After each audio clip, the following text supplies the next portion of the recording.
Right. Thank you all for joining us today. Right now, we're going to get started with head coach Phil Neville. Yeah. Morning, guys. Well, I think we're at the point where we wanted to be in terms of you go through pre-season really wanting this point where you're at the start of the season. This is where you have to then start earning your money. We feel as if we've had a really good pre-season, and I always compare it to the pre-season and preparation we had last season, where we had none. Yes, we had training sessions, but COVID was at the forefront of everybody's mind. We had games cancelled. We had scrimmages within each other, but we had no real test. I think this year we're going into the season where everybody's got major minutes. We've played MLS sides. We've played sides from the USL Championship, which has been a really good experience for us, and we obviously played the Peruvian side. So the players are going into the first game in this season against Chicago, and the one thing I can guarantee is that they are prepared physically. Where last season they were probably well short going into that game, and you look at that first game last season against LA Galaxy when we played really well in the last 30 minutes. They were the strong team, and we were treading water. So preparation-wise, our planning and preparation has gone really well. The trainings have gone really well in terms of the integration, and now it's time to get down to business. And I always think at the start of every season, whether I was a player or a coach, is that the excitement and the nervousness and the butterflies is because of the unknown. The unknown in terms of how you're going to play, how you're going to perform, how you're going to be as a team, where you're going to finish in the league. And sport is that good or that great. What makes it that great is that unknown, that uncertainty, is that we really don't know where, until that referee blows his whistle on Saturday at 6:08 and 32 seconds. We don't know where we're going to be or how we're going to be. We've prepared right. The team are in good shape, and Let's hope they go out there and play with the freedom that we've asked of them all pre-season. If you have a question, please raise your hand. We're going to get started with Lauren, then Michelle, then Mike. Hi, Lauren. Kind of just touched on it, but season kicks off on Saturday. The team's coming off a strong pre-season. Can you talk about the fans and how ready and excited this team is to come out on Saturday, drive from the stadium, and play in front of the fans? Yeah, I think that's the one thing that we've. I never forget that the first 10 days of pre-season, we had a new team, new players, and new staff, and the place, it was as if somebody had pressed the mute button on the remote control. There was no noise whatsoever in and around the training ground, because everyone was just getting to know each other and feeling each other out. And then we played the Peruvian side here, and regardless of the result, I came in at half time. The whole dressing room was alive because of the atmosphere, alive because they played in the stadium under the lights, alive because the fans behind the goal give them some excitement and what this club is all about. And from that game onwards has been building obviously to the start of the season.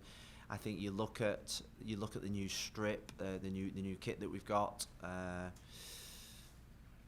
It's exciting. I think it's one of the best kits I've seen, I've got to say. And the players just can't wait to get out there, and I know over the last 2 or 3 weeks there's been a massive effort from everybody within inside this football club to get the players out into the community. I was in the gym I think it was on my day off on Monday, and I turned the television on for morning breakfast show, and there was Campagna, there was Lowell, there was Lassiter, showing off the new kit, promoting into Miami within the community. And that was my vision at the start when I took over, is that it wasn't just on the pitch. We had to get out into the communities and build this football club together. And I think you'll see on Saturday with the turnout from the supporters, the best fans that they're right behind us. Next question, Michelle, then Mike. Okay. It's a two-part question, but it's kind of on the same topic. One is, do you have an update on Blaise, on his situation? I think he may have cleared waivers, so I don't know what the situation is with him. The roster's due tomorrow. And then secondly, sort of piggybacking on that topic, the mood of the locker room now versus last season. Can you just talk about that? Because last year at the start of the season, you guys were all saying that everyone was on board, everyone had the same DNA and all that stuff, and then as the season went on, it seemed like you felt otherwise, and there were some people weren't bought in. Can you just talk about the mood and also Blaise? Blaise has cleared waivers. He won't be on our roster this season. I've nothing but incredible things to say about Blaise. When I talk about last season, I've got to say that he was one of the players in the dressing room that I relied heavily on. His attitude. I used to always say he's a competitor. He's a competitor. He's a champion. He's won things. His standards were incredibly high, and we had to make a real tough decision to rebuild the squad, and he was part of that rebuild. So I wish Blaise all the best. He's up there with some of the most professional players that I've coached, but he won't be on our roster this year.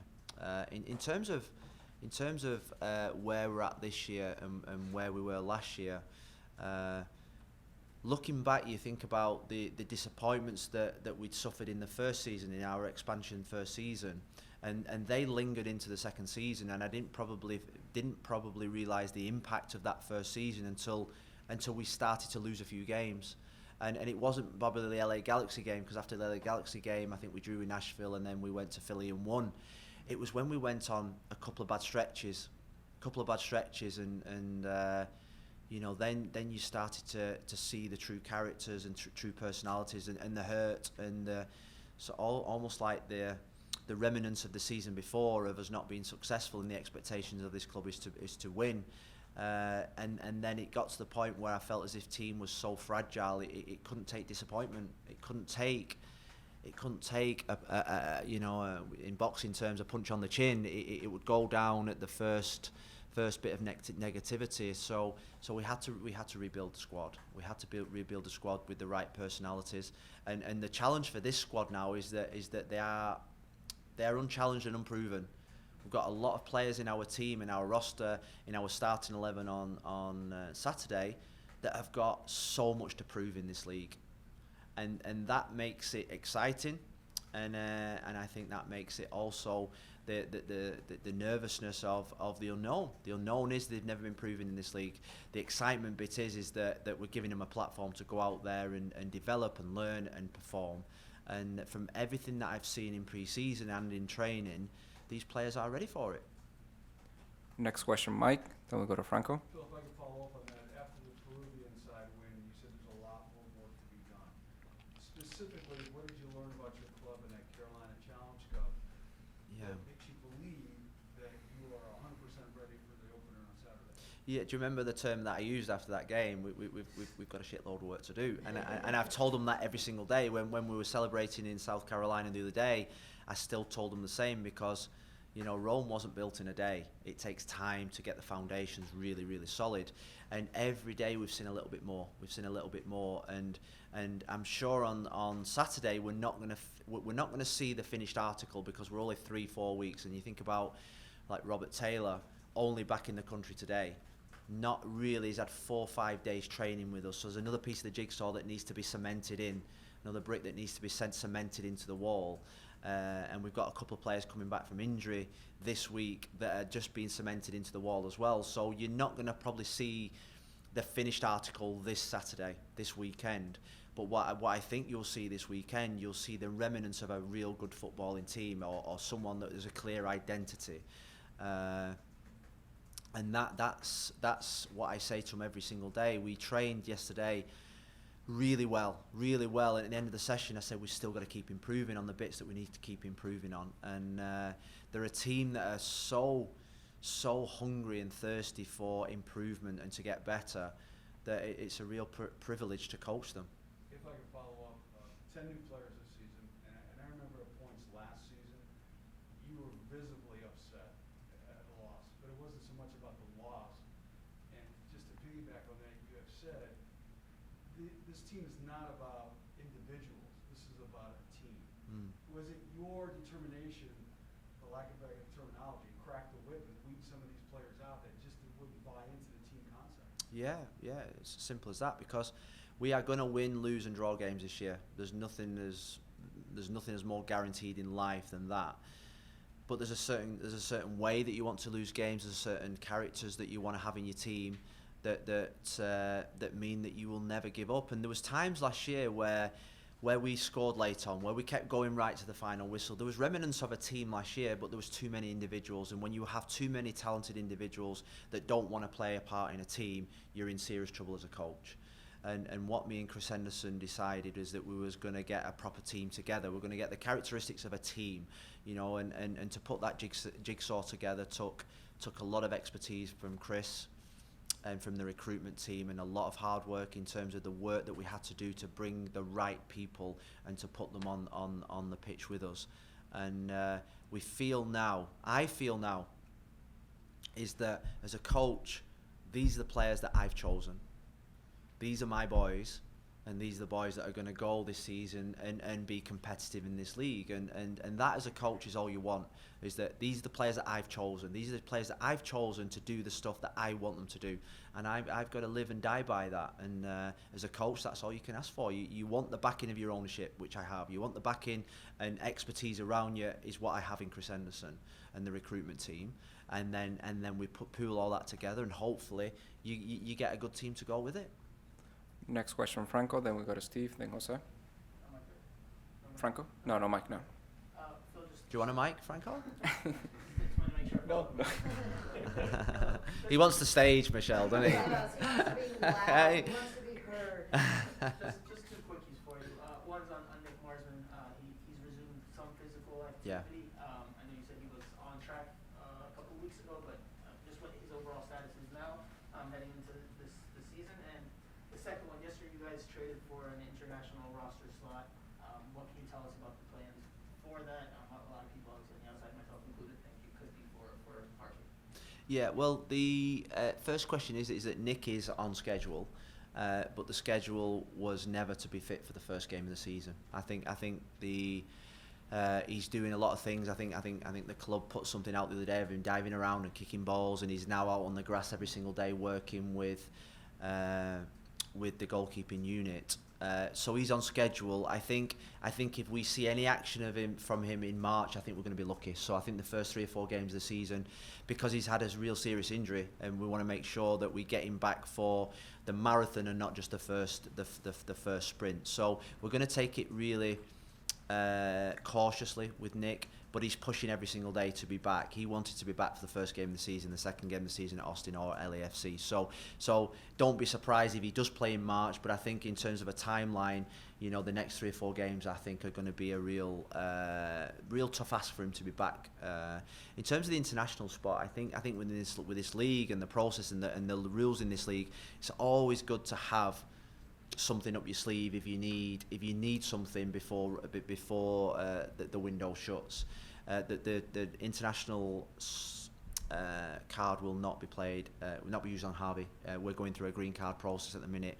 I think we're close to it. You know, we're 3-4 weeks away. COVID is really difficult because most embassies have slowed down, and I've got to say the boy is literally like every single day. And you can imagine living with it every single day, wanting that green card, because it means that he can become an MLS player, which is what he will be. But at this moment in time, that's the frustration. One, that we can't have him on our roster at this moment in time permanently as an MLS player, and two, the fact that he's an international player. And international players, there's always so many slots. So that international. What do we call it? A card or international roster spot? International roster spot is something that we've acquired for the right moment, for the right movement. Next question, Steve and Jose. I read a piece of Franco this week, but you said this is not a normal club. I think we know what you mean. Just for people that are readers or whatever, just explain what you meant by that. Yeah, well, I think you know. When you talk about Inter Miami, you talk about the ownership. They want to do things, I'd say, bigger and better and different than everybody else. You know, the kit is a prime example of something that's not just in the norm of of everyone else in this league. So we want to be different. We want to do things. We want to stick our heads above the parapet. We want to be.